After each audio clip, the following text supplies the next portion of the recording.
हम जरा कराची में जो क्राइम की बढ़ती हुई वारदातें हैं उस पर बात करेंगे। हमने देखा नाजरीन कि कराची मलीर सिटी में कल बैटरी की दुकान पर 4 डाकुओं ने लूटमार की कोशिश की। इस दौरान दुकानदार की फायरिंग से एक डाकू हलाक हो गया था। इसकी सीसीटीवी फुटेज काफ़ी सोशल मीडिया पर वायरल हुई और कल एसएसपी मलीर ने डाकुओं को रोकने और मारने वाले दुकानदारों से मुलाकात की, उन्हें शाबाशी भी दी।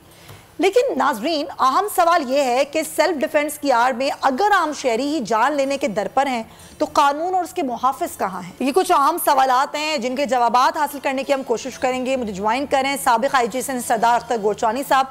अख्तर साहब, बहुत शुक्रिया आपके वक्त का। अब ये जो वाकया हुआ, इस तरह के जुड़े कई वाकयात हम देख रहे हैं। सेल्फ डिफेंस पे लोग आ गए हैं। ज़ाहिर लोगों ने असलाह भी रखना शुरू कर दिया है और असलाह रख के वो अपनी ज़ाहिर एक तरह की हिफाजत भी कर रहे हैं। लेकिन सवाल ये उठता है कि हमारे मुहाफिज कहाँ हैं, हमारे कानून नाफिज करने वाले इदारे क्या कर रहे हैं? अगर लोगों ने अपना ही सेल्फ डिफेंस खुद करना है तो फिर पुलिस वाले क्या कर रहे हैं? उनका काम है ये सब कुछ करना।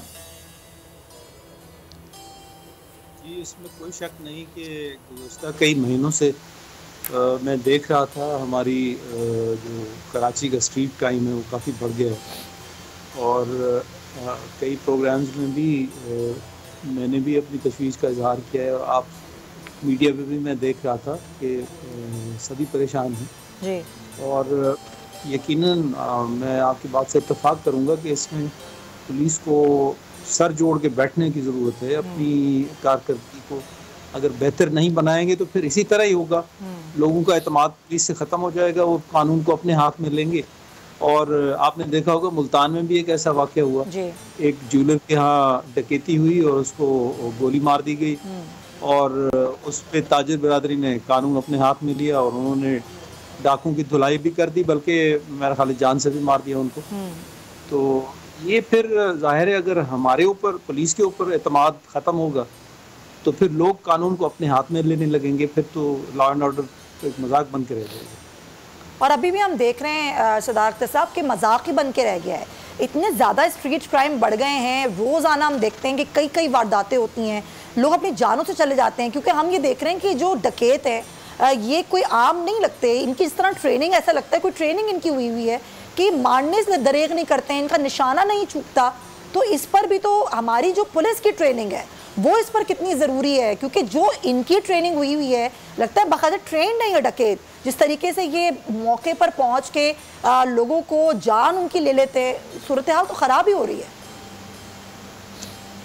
जी, असल में कुछ तो साइंटिफिक एड से जी ज़रूरत है बहुत ज़्यादा काम लिया जाए, जैसे सीसीटीवी कैमराज और दूसरी इस तरह की जो सहूलियात हैं जो हमें साइंटिफिक एड से मिलती हैं, ताकि इस तरह के क्राइम का ख़ात्मा हो सके। और फिर ये है कि अपनी पेट्रोलिंग और इंफॉर्मेशन कलेक्शन के निज़ाम को भी बेहतर करना होगा जी। जब तक इंटेलिजेंस कलेक्शन नहीं होगी, पता नहीं चलेगा, डाटा नहीं होगा आपके पास कौन लोग हैं, किस तरह के ऑर्गेनाइज्ड क्रिमिनल्स हैं, किस तरह के ऑर्गेनाइज्ड गैंग्स हैं जो इस तरह का इसकी वारदातें कर रहे हैं, तो तब तक जाहिर है आप इफेक्टिवली उन पे चेक नहीं रख सकेंगे।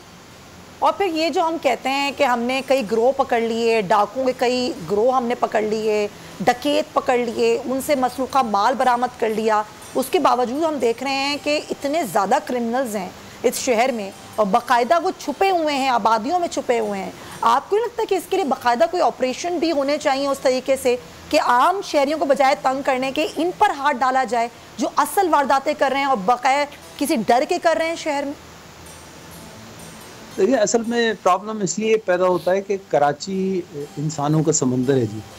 यहाँ हर पाकिस्तान के कोने कोने से लोगों ने यहाँ आके कोई रोज़गार की तलाश में आ रहा है, कोई अपने दूसरे मसाइल के लिए आ रहा है यहाँ पे, तो उसमें बेशुमार फिर नए क्रिमिनल्स भी आ जाते हैं जिनका कोई प्रीवियस रिकॉर्ड नहीं होता। तो ये फिर ऐसा है कि इसको कांस्टेंट एक जैसे एक काम करना होता है। वो ये नहीं कि आप 2 महीने 3 महीने करें फिर भूल जाएं।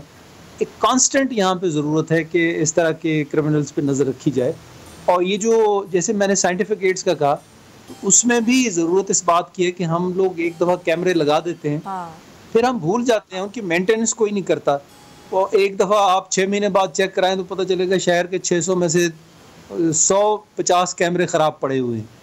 फिर उनमें आजकल लेटेस्ट टेक्नोलॉजी आ गई जिसमें आप फेस रिकग्निशन भी कर सकते हैं नादरा की करके। और सर ये ज्यादातर तो वो भी सीसीटीवी होती हैं जो लोगों के जाती दुकानों के बाहर कैमरे लगे होते हैं, उनके अपने कैमरे होते हैं, ये नहीं लगाए गए वो कैमरे से लाइव। हम कह रहे थे कि लाइव इससे तमाम तर सूरत हाल पे नजर रखी जाएगी, वो अभी तक जो है वो प्रैक्टिकली नहीं हो सका है। आप बिल्कुल दुरुस्त फरमा रहे हैं। तो नजर आ रहा है सामने लिखा हुआ है जुल्म मिटने के लिए, दो चीजों से मिटेगा भाई। एक अदल की कुर्सी पे जो लोग बैठते हैं ना, वो अदल के हिसाब से फैसले करने लगे, दूसरा कौम निकल खड़ी उस जुल्म के खिलाफ, तो जुल्म खत्म हो जाएगा। या इन दोनों में से कोई एक चीज हो जाए या दोनों हो जाए। अगर 420 का मुकदमा था, उस वक्त अदलिया में जो लोग बैठे हुए केस देख रहे थे वो पूछते ना यार चीट हुआ कौन है, जब उनको दिखता कोई चीट नहीं हुआ केस खत्म कर देते। तो जालिम जुल्म कर ही नहीं पाता। 9 जजेस ने नोट बिफोर किया मेरे केस को यार, 1.5 साल चला। शख्सी जमानत का केस, सेम केस इस्लामाबाद में कर दिया। एक ही इल्जाम पे 2 केस हो नहीं सकते भाई।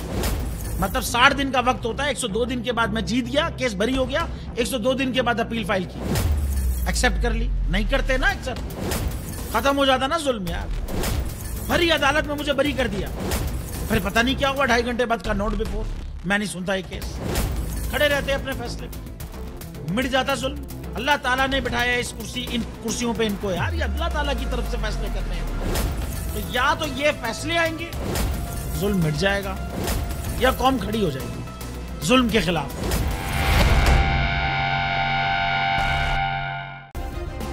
सब्सक्राइब करें और बेल दबाएं ताकि कोई खबर रह न जाए।